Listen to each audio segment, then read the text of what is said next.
My name is Grace. I am 29 years old. And I never thought the hardest moment of my life would happen in a hospital hallway, right before surgery. The smell of disinfectant was strong, and the lights above me felt too bright. Nurses moved quickly around me, asking questions, checking papers, doing their jobs. But inside my head, everything was loud and quiet at the same time. I kept thinking about my twins. Emma and Noah, they were only a year old. And they needed me more than anyone in the world. The nurse leaned close and asked in a gentle voice, "Do you have someone staying with your babies while you're in surgery?" I opened my mouth to answer, but nothing came out right away. My throat felt tight. I nodded slowly, even though my heart was beating fast. The truth was, just a few hours earlier, I had been standing in my mother's kitchen, begging her for help.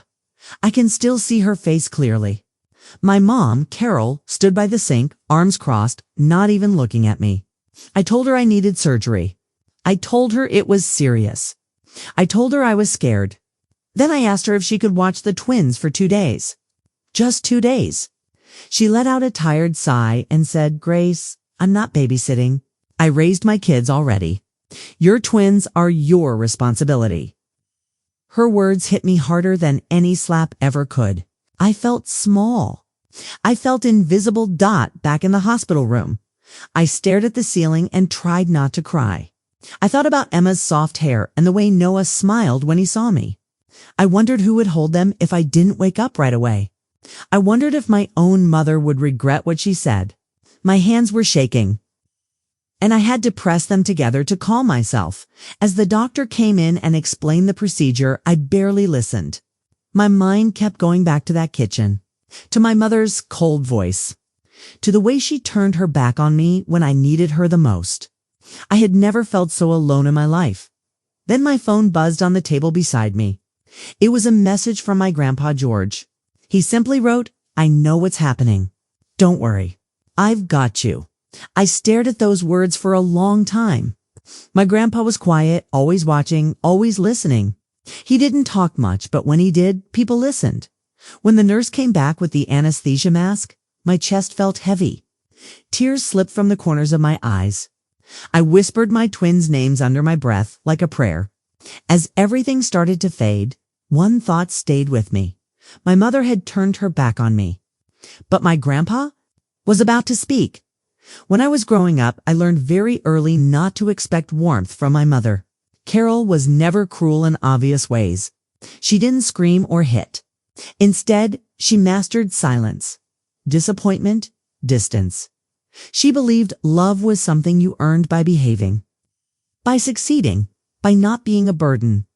And somehow, no matter how hard I tried, I always felt like I was asking for too much. My childhood memories are quiet ones. School events where I scanned the crowd and didn't see her face. Sick days when she dropped medicine on my bed and went back to work. She provided, yes, but she never stayed. And I told myself that was normal. I told myself some mothers just show love differently. My grandpa George was the opposite. He lived in a small house with a creaky porch and old wooden furniture. When I was little, he would let me sit beside him while he fixed broken radios or watched the news. He didn't ask many questions, but he noticed everything. When my mom forgot to pick me up, he came. When I cried quietly, he handed me a tissue without making a big deal out of it. With him, I felt seen. When I became pregnant with twins, I was terrified. Their father, Daniel, promised to stay. He promised we were a family. But promises are easy when life is simple. When things got hard, he slowly disappeared. One missed appointment. One unanswered call. Until one day, he was just gone. No goodbye. No explanation. Just silence. I remember holding Emma and Noah for the first time. They were so small, so fragile. In that moment, I made a promise to myself. I would never make them feel unwanted. I would never turn away when they needed me, even if it meant doing everything alone. But doing everything alone takes a toll. Sleepless nights, bills stacking up, fear hiding behind every smile. When the doctor told me I needed surgery, my first thought wasn't about pain. It was about my babies. Who would protect them? Who would hold them when I couldn't? Asking my mom for help felt like swallowing broken glass. I already knew the answer deep down, but I hoped. I hoped becoming a grandmother might soften her. I hoped this time would be different. It wasn't. After she refused me, I sat in my car and cried until my chest hurt. I felt like that little girl again, waiting for someone who never showed up. Except this time, it wasn't just me. It was my children too. That night before surgery, I packed the twins' bags with shaking hands. Extra clothes. Favorite toys. Bottles labeled with their names. I didn't know who would end up caring for them. But I packed everything like a mother preparing for the worst. Before I went to sleep, I looked at my phone and saw Grandpa George's missed call. I called him back. He didn't ask me to explain. He just said, "Grace, some people don't fail once. They fail every time they're tested." His words stayed with me. Lying in bed, staring into the dark, I realized something painful but clear. My surgery wasn't the real crisis. The real wound was finally understanding who would never show up for me. Oh, always would. The morning of my surgery arrived too fast. I barely slept that night. Every time I closed my eyes, I saw my twins' faces and my chest tightened with fear. Emma slept curled against my arm, her tiny fingers wrapped around my sleeve. Noah lay on my other side, breathing softly, his lips moving like he was dreaming. I memorized everything. The sound, the warmth, the weight of them. I didn't know how long it would be before I could hold them again. I moved slowly, careful not to wake them, and packed the last few things. Diapers, formula, their favorite blanket with the faded stars. My hands shook the entire time. I kept telling myself to stay calm, but my body didn't listen. Fear has its own language, and that morning spoke loudly. When Grandpa George arrived to drive me to the hospital, he didn't rush me. He stood quietly at the door while I kissed my babies again and again. I felt silly, like I was saying goodbye forever, even though I knew it wasn't true. Still, a voice inside me whispered, "What if something goes wrong?" On the drive, Grandpa kept his eyes on the road. After a long silence, he said softly, "You're stronger than you think, Grace." I nodded, but tears rolled down my face anyway. Strength didn't mean I wasn't scared. It didn't mean I didn't feel abandoned at the hospital. Everything moved quickly. Papers, questions, wristbands. I answered on autopilot. When they asked about emergency contacts, I paused. For a moment, I almost said my mother's name out of habit. Then I stopped myself. I gave them Grandpa's number instead. That small choice felt heavy. Like closing a door I had been holding open my entire life. As they wheeled me toward the operating room, my phone buzzed. A message from my mom. Just one line. "Let me know when it's over." That was it. No apology. No concern for the twins. No offer to help. My hands clenched around the phone, and then I set it down without replying. Something inside me went quiet. Not numb, just settled. Like I finally understood. In the waiting room, far away from me, something else was happening. I didn't know it yet, but Grandpa wasn't just sitting and waiting. He had made calls. Quiet ones. Careful ones. He had invited my mom, my Aunt Susan, and my Uncle Mark to his house. He didn't explain why. When Grandpa asks, people usually come. Back in the hospital, the anesthesiologist leaned over me and spoke gently. The room felt cold. The lights blurred. My heart raced. I whispered Emma and Noah's names one last time. A tear slipped down my cheek as the mask came closer. As everything faded, my last thought wasn't anger. It was clarity. I finally understood that love shows itself in moments like this. Not in words. Not in titles like mother or family, but in who steps forward when you are completely helpless. And while I drifted into darkness, unaware and vulnerable, the truth was about to come out. Not through shouting, not through revenge, but through one calm, steady voice that had been silent for far too long while I was lying unconscious in a cold hospital room. My grandpa was doing something no one expected. Grandpa George had spent most of his life staying quiet. He believed people revealed who they were on their own, and it wasn't his job to correct them. But that morning, something in him shifted. Watching me get rolled away on a hospital bed, pale and scared, changed something deep inside him. He drove straight back to his house and started making phone calls, calm, polite, firm. He asked my mom, Carol, to come by. He asked my Aunt Susan, my Uncle Mark, too. He told them it was important. About family, about the future. None of them questioned him. When Grandpa called, people listened. By early afternoon, they were all sitting in his living room. The air felt heavy even before a single word was spoken. My mom sat stiffly on the couch, checking her phone. Susan whispered something to Mark, both of them confused about why they were there. Grandpa said nothing at first. He just walked into the other room and came back carrying 2 small bags. Emma's bag, Noah's bag. He placed them gently on the coffee table. Diapers, bottles, tiny socks folded neatly. The room went silent. My mom looked up, annoyed. "What is this?" she asked. Grandpa didn't raise his voice. He didn't look angry.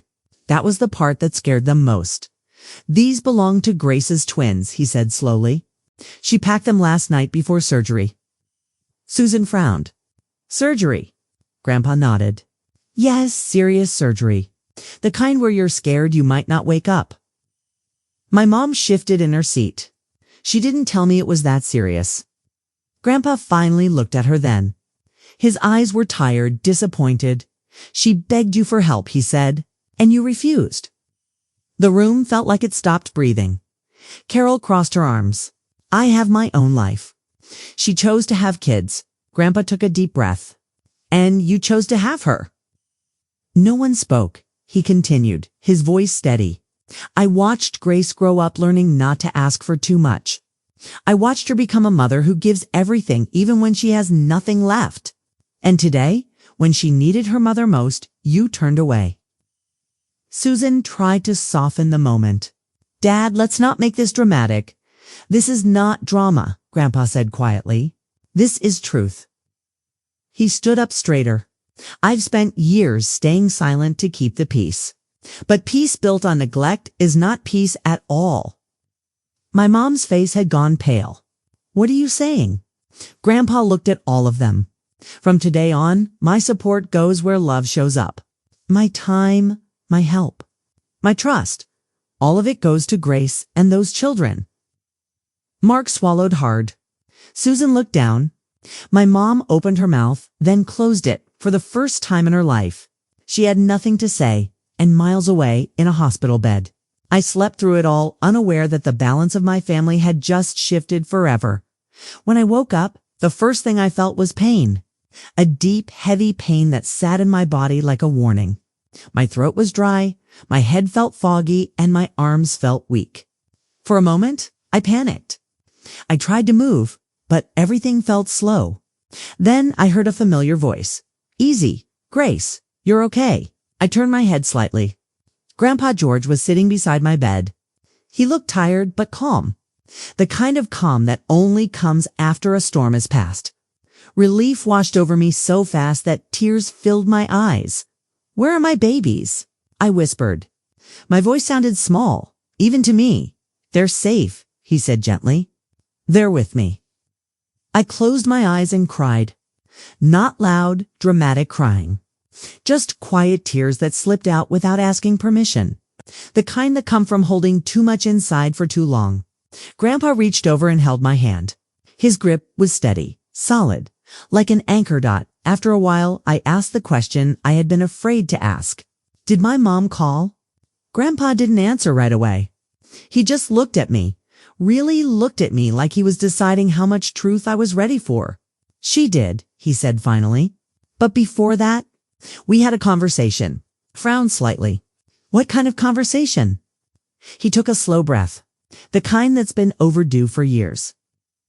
Over the next few minutes, Grandpa told me everything. How he had called my mom, my Aunt Susan, and my Uncle Mark. How he laid the twins' bags on the table. How he spoke calmly, without anger, without blame. Just truth. When he told me what he said to my mom, "You chose to have her," my chest tightened. Part of me felt sad. Another part felt strangely lighter. "She didn't like it," Grandpa said. "But she heard it. I stared at the ceiling, letting his words sink in. For so long, I had waited for my mother to change, to soften, to show up. And now, instead of chasing her approval, I was lying here, healing. While someone else finally stood up for me, later that evening, my phone buzzed. A message from my mom. "I didn't know your surgery was this serious. We need to talk." I've read it twice. My hands didn't shake this time. I didn't rush to respond. I simply turned the phone face down. For the first time in my life, I realized something powerful. I didn't owe her comfort. I didn't owe her forgiveness on demand. Healing didn't mean pretending the hurt never happened. When Grandpa brought Emma and Noah to see me the next day, cried all over again. Emma giggled when she saw me.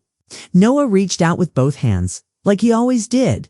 I held them carefully, feeling the warmth of their little bodies against mine. I wasn't alone anymore. Not because my mother finally cared, but because I finally stopped waiting for her to dot, and that changed everything. Recovery was slow. Every movement reminded me of how close I had come to losing control of everything. My body healed a little each day, but my heart was doing deeper work. I had a lot of time to think while the twins napped beside me at Grandpa's house. The quiet there felt different. It wasn't heavy. It was safe. My mom didn't visit. She didn't call again either. At first, that silence hurt. Old habits die hard. A part of me still hoped she would show up with regret in her eyes, ready to be the mother I always wanted. But days passed, then weeks, and nothing changed. And slowly, the hurt began to fade. One afternoon, Grandpa sat across from me at the kitchen table while Emma and Noah played on the floor. Sunlight streamed through the window, lighting up the dust in the air. It felt peaceful. Real, Grandpa said. People think speaking up causes damage, but silence does more harm. I nodded. I finally understood what he meant. A week later, my mom showed up unannounced. She stood at the door looking uncomfortable, like a stranger in a place she didn't belong anymore. I didn't rush to let her in. I didn't apologize for the distance. I simply waited. "I didn't mean for things to go this far," she said. I looked at her, really looked at her, and felt something surprising. Not anger, not hate, just clarity. "It already went far," I replied calmly. "It went far the moment you said my children weren't your problem." She opened her mouth to argue, then stopped. For once, she had no defense. I didn't raise my voice. I didn't cry. I didn't beg. I had already done enough of that in my lifetime. "I'm not asking you to change," I continued. "I'm just choosing differently now." She left shortly after. No yelling. No closure scene. Just a quiet ending to something that had never really been whole. Life moved on slowly. Honestly, I focused on my babies. On building a future where love wasn't something you had to earn. Grandpa remained close, helping when he could, never asking for praise. Just presence. One night, after putting Emma and Noah to sleep, I sat alone and thought about everything that had happened. The surgery, the fear, the betrayal, the truth. I realized the real revenge wasn't watching my mother's face fall or seeing her feel ashamed. The real revenge was peace. It was choosing to stop chasing people who never ran toward you. It was building a life so full of love that the absence of others no longer hurt. If you're listening to this and you've ever felt abandoned by someone who should have protected you, I want you to know this. You're not weak for wanting love, but you're powerful when you stop begging for it. Thank you for listening to my story. If it touched your heart, please like this video, subscribe to the channel, and share your thoughts in the comments. Your story matters. And sometimes the strongest thing you can do is let go.